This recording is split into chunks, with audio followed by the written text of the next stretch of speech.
meeting. And I'd like to start with roll call. Deborah Davis, Mothers United Against Violence. Dr. James Doddington, Yale New Haven Health. President, thank you so much and good morning. Good morning. Ebony Epps, Race Epps, Street Safe, Bridgeport.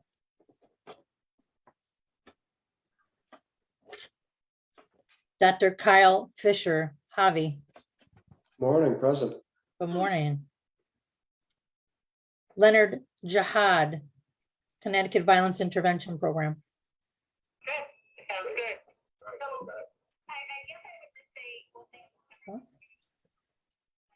Dr. Charles Jandro, Hartford Hospital. Good morning, President. Good morning. Michael Makowski, Department of Public Health. Here, and good morning. Good morning. Jackie Santiago, Compass Youth Collaborative.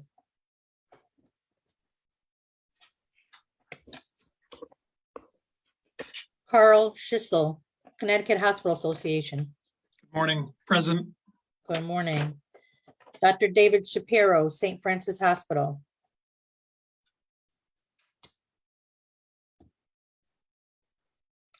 Dawn Spearman, You Are Not Alone.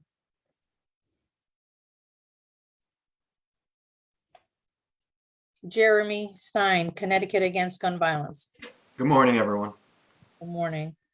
Colleen Violetti, Department of Public Health. Hi, good morning. Good morning. I see Deborah Davis, Mothers United Against Violence.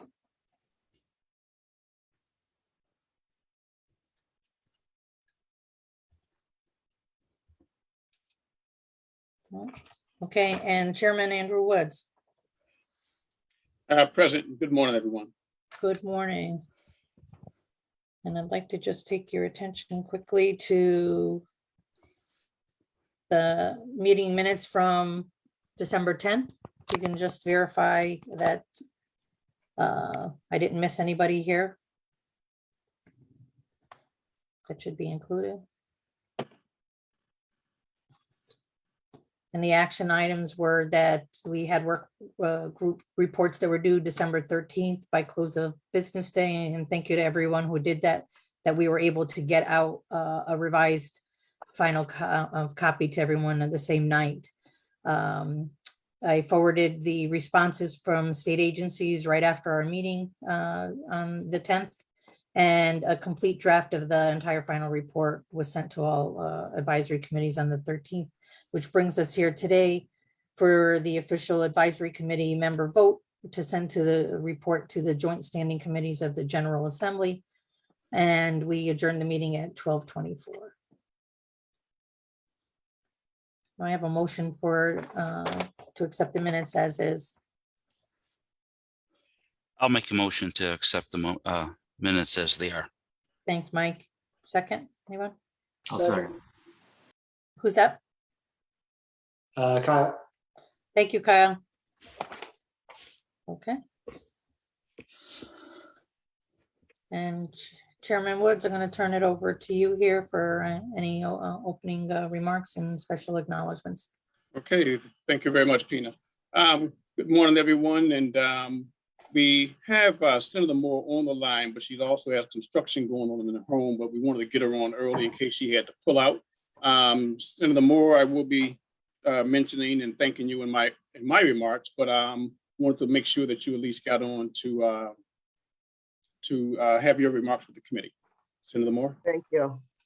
Thank you. I really just want to say how much I appreciate the work that's been done here. I looked at the appendixes. There's a lot of information there to read through. I appreciate the time and effort that's gone into this.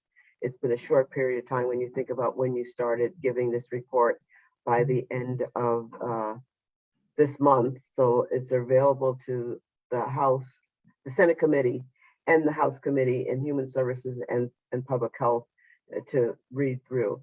I do want to say I've talked to Andrew and I'm going to recommend, I'm not sure how this is going to happen, but I'm going to recommend that this body remain intact to be a resource for us going forward, that as we start to talk about the commission, you're there to do that. So I'm looking forward to that. And again, I want to thank every single one of you. You're all important to this. This is not a one man, one woman show. This is working about collaboratively and making sure all the voices that are in our community who do the work, who do the really hard job of dealing with the gun violence in our youth every single day, that their voice is heard and that it's noted in this report. And I will be really, excuse me, I will be reading it and thoroughly to make sure that all the voices are heard. So I want to say thank you. Thank you, Andrew. And thank you, Senator Moore, as well. Okay, so a few comments from me, and then we'll move on to some of the business. So first and foremost, I want to thank each of you for taking on this task of creating a document that can and should make a difference in how we address and prevent community violence in the state of Connecticut. I also want to thank again Senator Moore for her leadership, counsel, and advocacy, and Stephen Hernandez, Pina Villano, and Thomas Nucio from the Commission on Women, Children, Seniors, Equity, and Opportunity for taking on the task of supporting this advisory committee. Both Pina and TJ had worked with many of you behind the scenes, making sure all of the documentation, all of your reports were received by Kent and I to incorporate into this plan. I want to send a special thanks to our in-kind contributor, Ken Ashworth, also his wife, Allison Cumming, who also is a retired journalist and a developer of web and print publications, for working with Pete and I and this commission to generate this actually 544-page report. They reached out to several of you over the course of this journey to make sure the language in your committee reports were reflective of the hard work you put in. You should know that since Friday, December 17th, up until last night, quite frankly, this whole team, your team, worked nearly around the clock to make sure this report and its appendices captured what was submitted by our members, including the submission of 2 youth-focused reports and a youth problem-solving report that was submitted into Appendix C.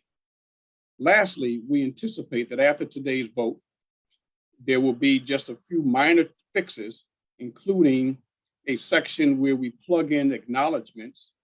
And here we plan to acknowledge each of the lawmakers that appointed us to serve on this advisory committee and subject matter experts who presented before this commission.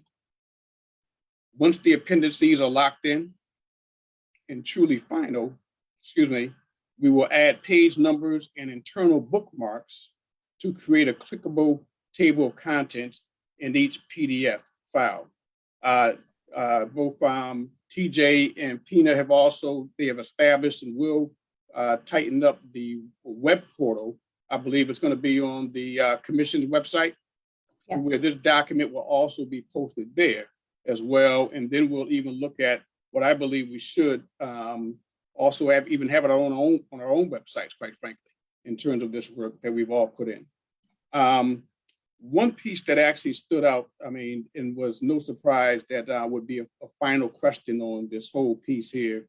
And before we begin to discuss this report, the contents, and take a vote, and again, any reflections you might have, comments, or additional input, is that the question around exactly what is the process by which we will submit this to the state legislature. Today at 3 p.m., both Pina, myself, TJ, will be meeting with Stephen Hernandez as well as Senator Moore to just finalize exactly what that process would look like. And we will send that out to you in terms of blow by blow, what is the process at the end of the day. But I've also asked if Carl Schitzel can also give us some of the, what he understands to be some of the traditional time-honored approaches to where you have committees such as ours that submit reports to the legislature, and what that can potentially look like and what we might be able to expect. That way we can at least get a glimpse on what this might look like. So if you can help me just welcome Carl to at least provide some of that insight for us, as well as if there's others on the line that also have additional insight, we will be glad to hear from you along those lines. Carl? Thank you, Mr. Chairman, and good morning, everyone. And I'm so pleased, as has been the case throughout the course of this advisory committee, that Senator Moore has been with us to offer her leadership advice and counsel. And I wanted to mention how pleased I was to not only see the report, but also share with you the warm feeling that one gets when you actually complete a task on time. And so congratulations, to the committee. That's no small task. But what made me feel even better this morning was hearing Senator Moore basically say that, this is the document, and it does create a terrific marker and a fantastic resource, for people interested in this issue. But she also expressed interest in continuing to engage the people who helped put this report together. I think that's essential. We've got a great document we've created, and I think each of us should take pride in that. But our work is not over. And now that this issue, through the delivery of this report, is sent back to the legislature for their consideration, I certainly want to make it clear, at least on behalf of myself and the Connecticut Hospital Association, that no matter what form it takes, Senator Moore, I'm happy to volunteer my time and efforts to continue this work. And I hope I'm speaking for everyone on the advisory committee that we remain at your service as you embark on the 2022 legislative session.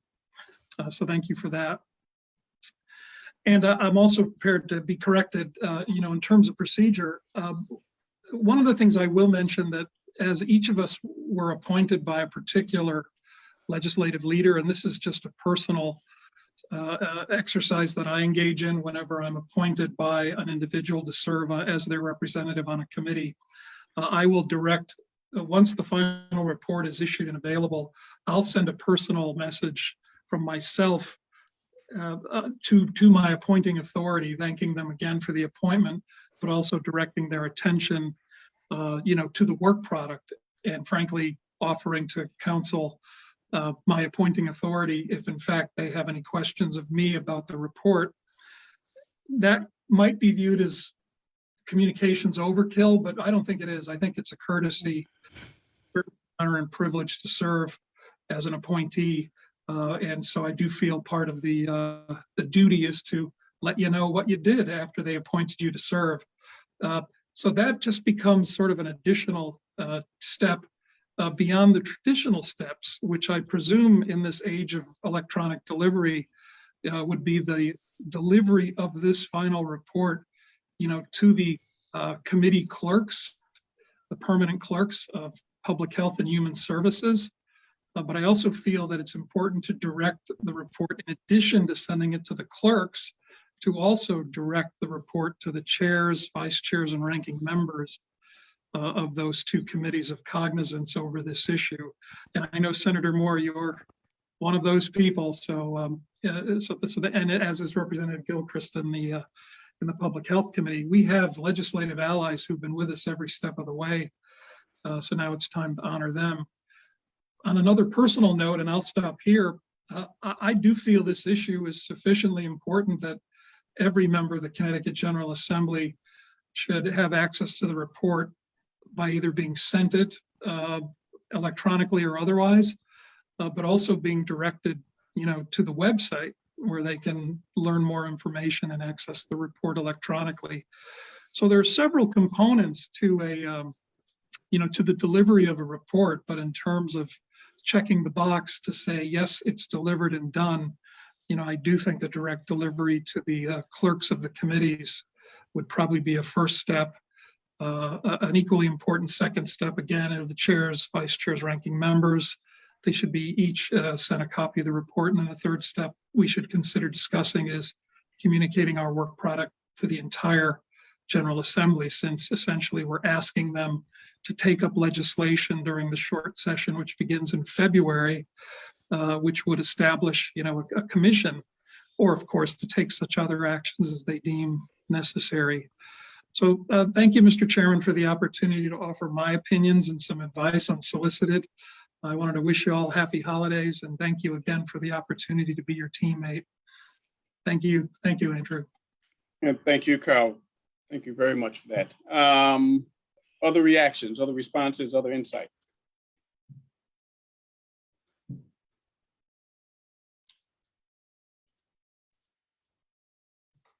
This is Senator Moore. Jeremy, I'm sorry, Senator Moore?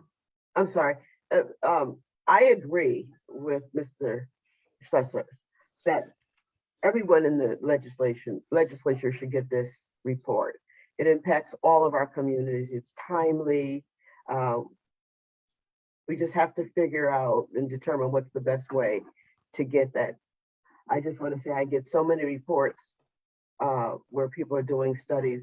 I think we need to make those personal connections to key people in the legislature to make sure that they know it's there, not to say that the Human Service and Public Health committees are not important, but it's important for all of those. At the end of the day, when we come to a vote in both the House and the Senate, it's going to be all of the legislators that will vote on this, not just the ones on the committee. It will pass through from those committees to the General Assembly. So I agree that we should share it with everyone. Thank you. Thank you, Senator Moore. Jeremy? Thank you, Andrew. Senator Moore, I want to thank you as well, not only for your leadership and championing this issue, but also in recognizing in your forward, as well as the words you've just said, the necessity to keep this kind of advisory council going. And there is recommendations in this report for even though this ends by operational law, to keep this or similar type of advisory council, because I think, to echo Carl's words, this is where the work begins. We've seen way too often these kinds of reports get created, a lot of work is done, and then they get shelved. And I think if we as advisory council, and those maybe listening at home who are also involved in this movement, or maybe those who are survivors, this is when the real work starts, is after this report is generated and approved. And it is critical for us to make sure that this work continues. So I want to thank you for your leadership, and for everyone on this call for all the hard work that we've done, but also to recognize that we're going to be doing a lot of hard work continuing on. Well said. Thank you, Jeremy. Other responses, reflections, other responses or insight, comments?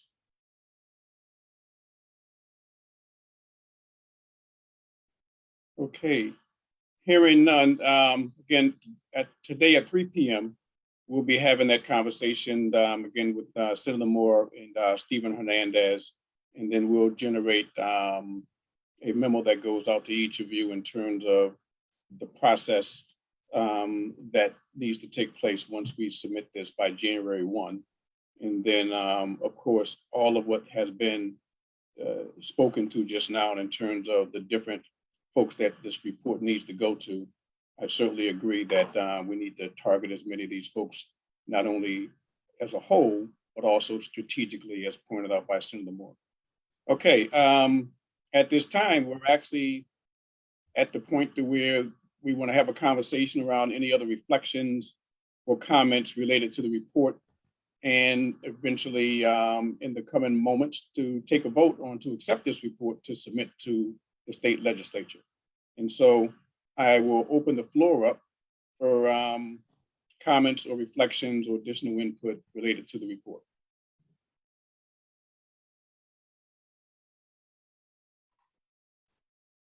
Andrew. Cal, yep. I just wanted to say thank you to everyone. I think this report is really incredible, and I hope that when the legislators see it, I think this is one of those reports where if you look at the executive summary, it's not enough. There's so much breadth and depth of information. The executive summary, hits the highlights, but there's so many deep layers beyond that and so much practical information in all the different sections. I just wanted to applaud everyone on what strong work everyone did to put this together with such detail and expertise. I think it's just a wonderful resource. So thank you. Thank you, Cal.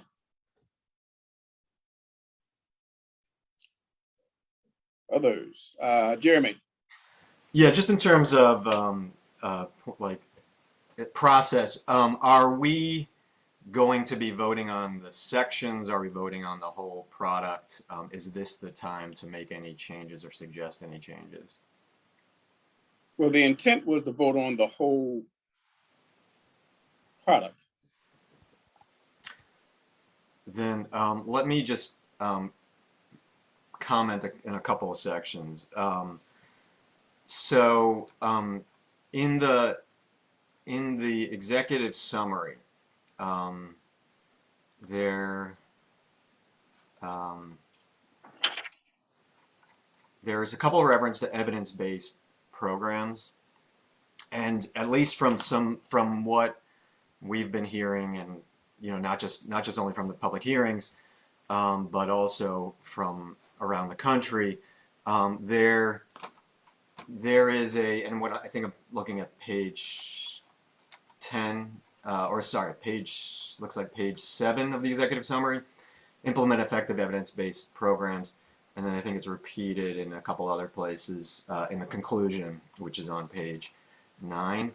I do think that we should use either the word evidence-informed or evidence-based and informed programs, because there are some programs that may not be quote-unquote evidence-based that may be effective solutions in reducing gun violence. So I do think it is important to use both the word evidence-based and evidence-informed, so we're not missing any type of programs that have success, short-term strategies, long-term strategies, but there may be some things that don't have the evidence yet to support it.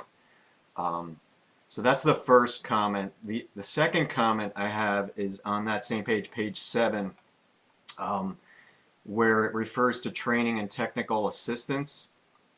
There are two, in the executive summary, there are two technical assistance training organizations that are mentioned, the HAVI and the Brother Carl Institute. And there were several other recommendations that were made by the Evidence Program and Research Subcommittee on Kyle and Jim Doddington, and that included Cure Violence, it included the National Network in terms of GBI strategy, but there was a whole laundry list of technical assistance programs. So my suggestion would be, rather than just list 2 of the programs that refer specifically to VIPs, HVIPs, that either we take out the specific mention of those 2, or we broaden it to mention all of the organizations that were mentioned in that report. Just so we understand that the idea from that committee was not just talk about HVIPs, but also to community violence interruption, GBI strategies, trauma-based, and I know that there is a tendency when reading this kind of lengthy report, people either go to the summary or the conclusion, and they don't necessarily go into the details of the reports themselves. And then I think there was one other point. And then again on page 9, on the conclusion, it was the same thing in terms of sustaining the work and partnerships. There are other partnerships. I think it's very specific to HVIP partnerships, but I think there are I know there are other partnerships as well. And that's it. Okay. Thank you, Jeremy. That's very helpful. I'd like to, if Kyle Fisher and James Doddington, any thoughts on that? Others as well, but certainly I think you pointed out some good, you made some good points, Jeremy. Kyle? I'll start and let Jim cut into. I agree with him on both the counts. I think for the first point about evidence-based, it seems like the discussion throughout the meeting was to include evidence-based and evidence-informed. So I think using both of those terms would be good. And then in terms of the TTA providers, perhaps a friendly amendment of saying multiple TTA providers were identified and included below would be sufficient. What page on that one, Kyle? That was page 7. 7 on that one too? Okay. Yep. James, anything? My only comment in addition is just, we discussed this when we had a previous comment on what is now Appendix A in our primary report, is that I think throughout this document, there are places in which examples are given. In this case, 2 examples are given, but maybe a preamble, and Pina and Andrew, I leave it very much to your discretion, maybe a preamble to say that throughout the report, examples are given, but we want to be careful that not all programs are mentioned, and that is not indicative of non-support for those programs, but is just the examples that are given. And I think we did this in Appendix A. If you want to take from that language, just to Jeremy's point, so that folks who are reading it specifically as if there is a lack of mention of support for their program, that is not the intent. There are just examples. So maybe that would be an important preamble to put in the executive summary somewhere. Yeah, and I think also, I think that would be sufficient. I think also my concern is, without reading this document, and I do want to thank Pina and TJ for, doing all the behind the scenes work, because it is an incredible amount of work that I know they put into this.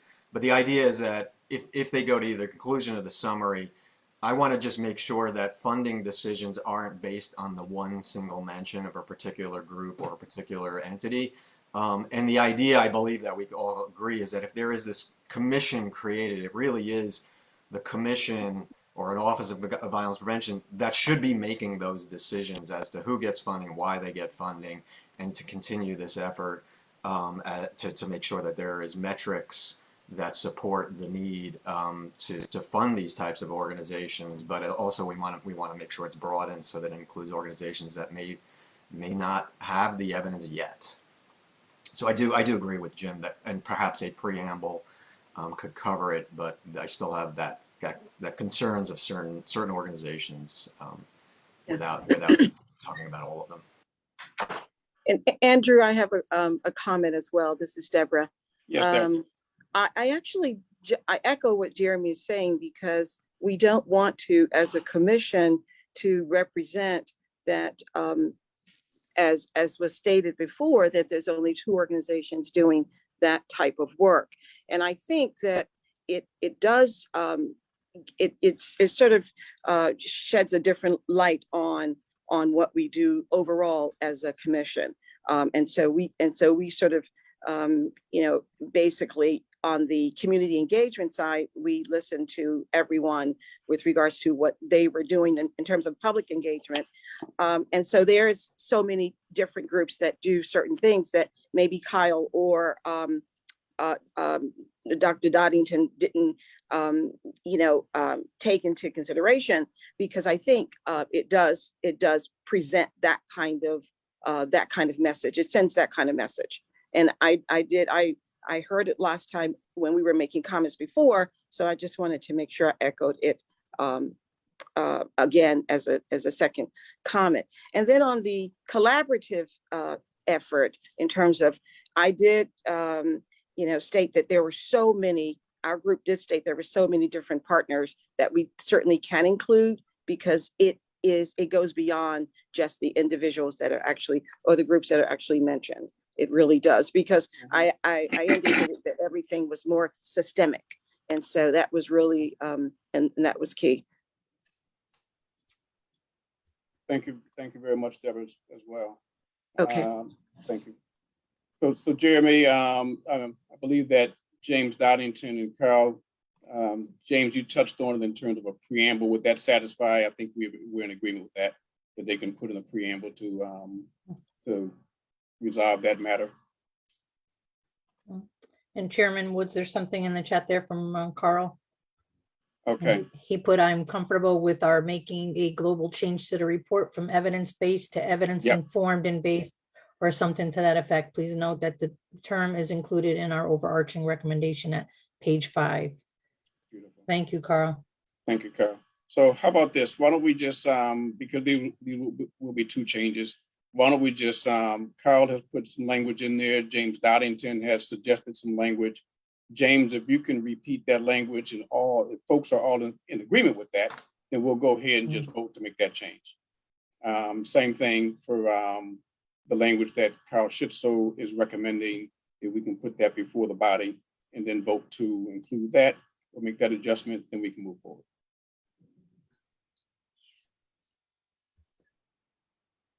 Okay, James? Pina, you may have to help me out here. I'm just scanning Appendix A.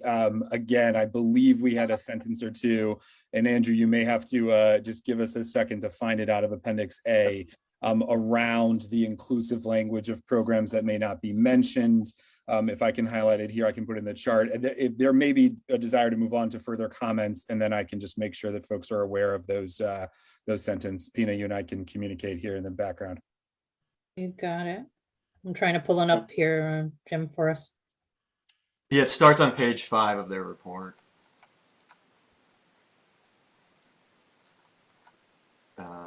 It's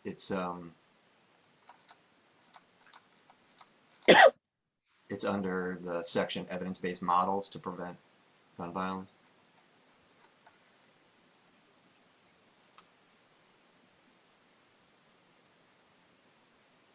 That's where the list starts, right there, Pina. Yeah. Yeah, and then it goes down.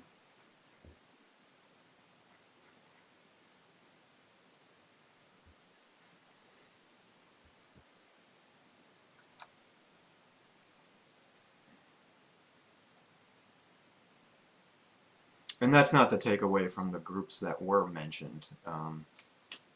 It's just there are a lot of people there are a lot of organizations that do this work. Mm-hmm. No, it's not interpreted that way, Jeremy. Thank you. And Jim, if you find it quicker than I do, feel free to shout it out.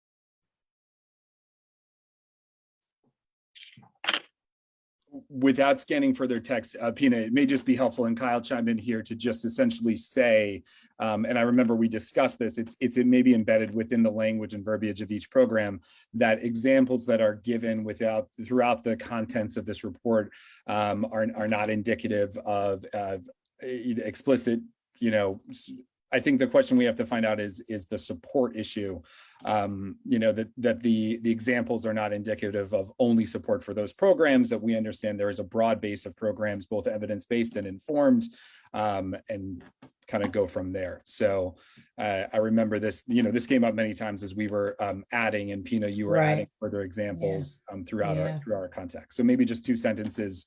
And again, I don't imagine there'll be too much difficulty in building those 2 sentences.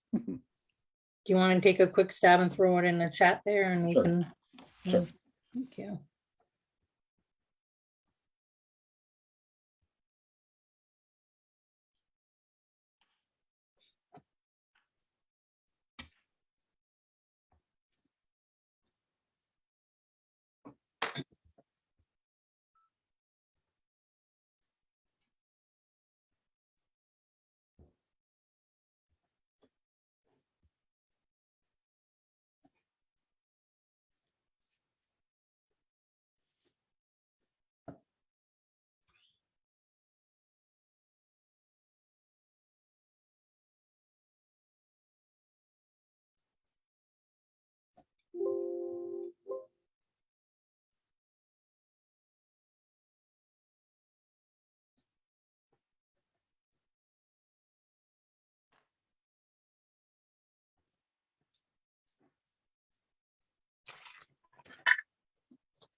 Jim, sorry, we're putting you on the spot here. Yeah, I mean, again, feel free. I think there may be other comments. If there are none, we can comment here. I don't know if other folks have any other concerns to raise.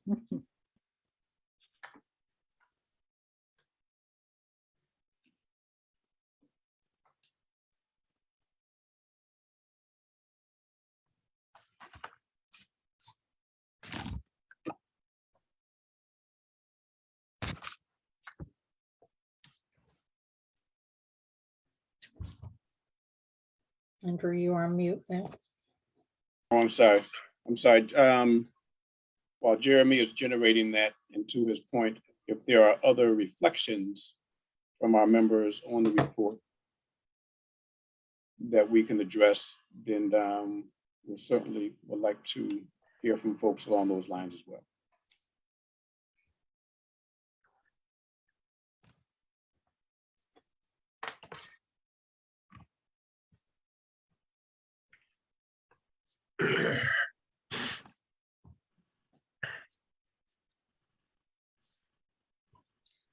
Are we okay to move on with that?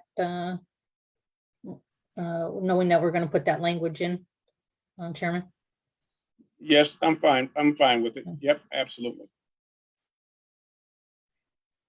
So what we have at hand now is to make those changes that Jeremy suggested, with Dr. Donnington assisting us in making the language changes on evidence informed and not inclusive of that this is not a complete list, but some type of preamble there. Yep, as soon as he generates that, we'll also vote on that as well, included. Okay.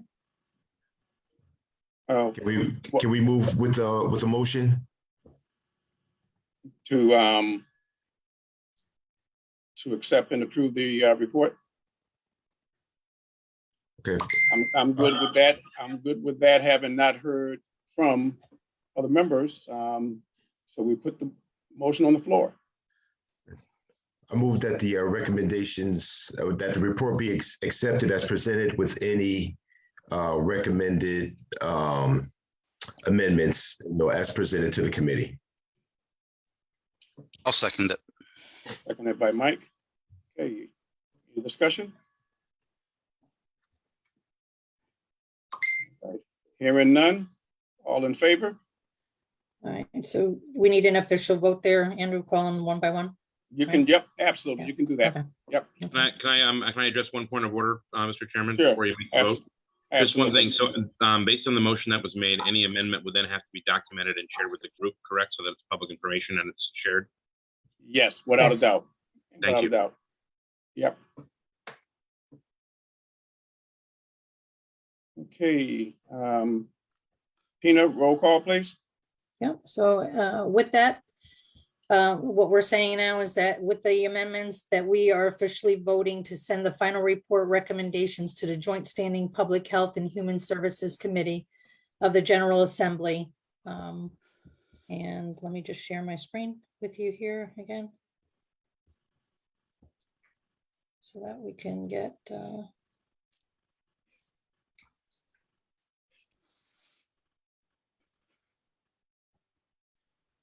okay, and we'll start with you, Chairman Woods. Yay or nay? Yay. Deborah Davis, Yay. Dr. James Doddington, Yay. oops.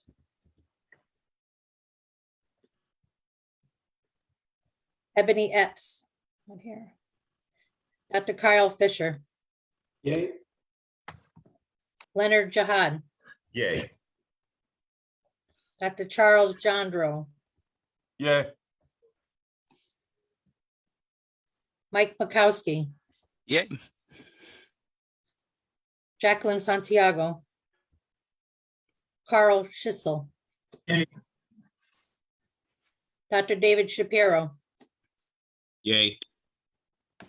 Dawn Spearman, Jeremy Stein, Yay. Colleen Violetti. Yay. And Mr. Chairman, here are the results for you. Everyone present, yay, with 3 not present. So Okay. the vote is to move the report forward. Right. Congratulations, everyone, and thank you Yeah, very much. Big up. Two things along these lines, congratulatories. Both Ebony Epps, by the way, is not present today because she actually lost her brother. I believe it was over the weekend, Tina? that was last week, yeah. Yeah, I didn't realize last she week. was out. Yeah, Right, and so the our funeral was condolences just, to her. yeah, the funeral was yesterday, so we send her our condolences. And then Pina will reach out to Jackie as well as to Spearman to let them know that they have at least up until 3 p.m. to cast their vote in favor of or yay or nay related to this report. For those of you, Jim, I think you and Cal finalized that information or that language. Yep, so folks can take a look there. TJ and Pina are available for further alteration. I think I need an ask on the end of programs, but we should be good there. And Kyle, you see his language. Okay, great. And Greatly folks- appreciated. Yep, definitely. And so if folks are agreeable with that, if you want to just take a few moments just to look at it, if you're agreeable to it, then we don't have to get back with you on that. We can just go ahead and get the thumbs up to include it. I'll pop it back up here on the screen for everyone. Yeah, please do.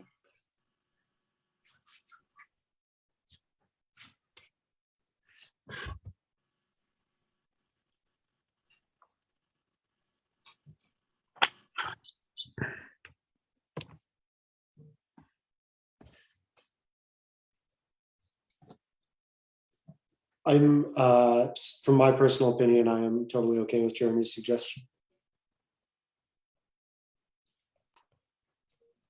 Yep.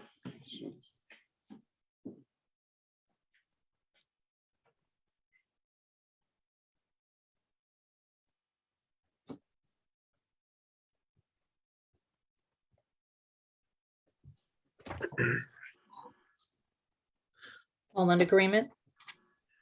Or do we need to? The vote counts as with these changes included. Correct, Chairman? Yep, if there's no agreement, then I think we're good. No disagreement. Ain't Okay, like we got a bunch of thumbs up, so. All right, okay, folks. Well, again, both at the end of probably the next couple of days, we should have a memo out to each of you related to the next steps on this, and then any additional thoughts prior to the closing of 2021. And then certainly in 2022, we look forward to working with each of you, all of us uniting to continue to fight for this thing. So any closing remarks? Senator Moore? Or others? I want to thank you all again. And Jeremy, you were right with the informed piece. Thank you for looking out for that. That's really important, especially as we engage new people on this journey. We don't want to leave anyone behind. So thank you for that comment. I thought about it, but I lost it someplace along the way to make mention of that. But once again, I want you all to be very safe as this virus surges. And I say this, I notice I've said this a lot in closing statements. Love your children. Just love your children. And if we love our children and take care of them, everything else will fall into place. Love them and take care of them. And I wish you all a safe holiday season. And thank you again. I look forward to what we do next and how this rolls out. I'm going to keep my foot on the pedal, not putting it on the brake. I'm just going to keep moving this forward. I will continue to talk to the governor about why this is important and why we need action on it. So thank you all. Hey, thank you again, Senator Moore. Thank you. thank you. Thank you. All right. Okay, well, happy holidays, everyone, and talk with you soon. Happy holidays. Enjoy your Everyone day. be safe. Thank you. Be safe.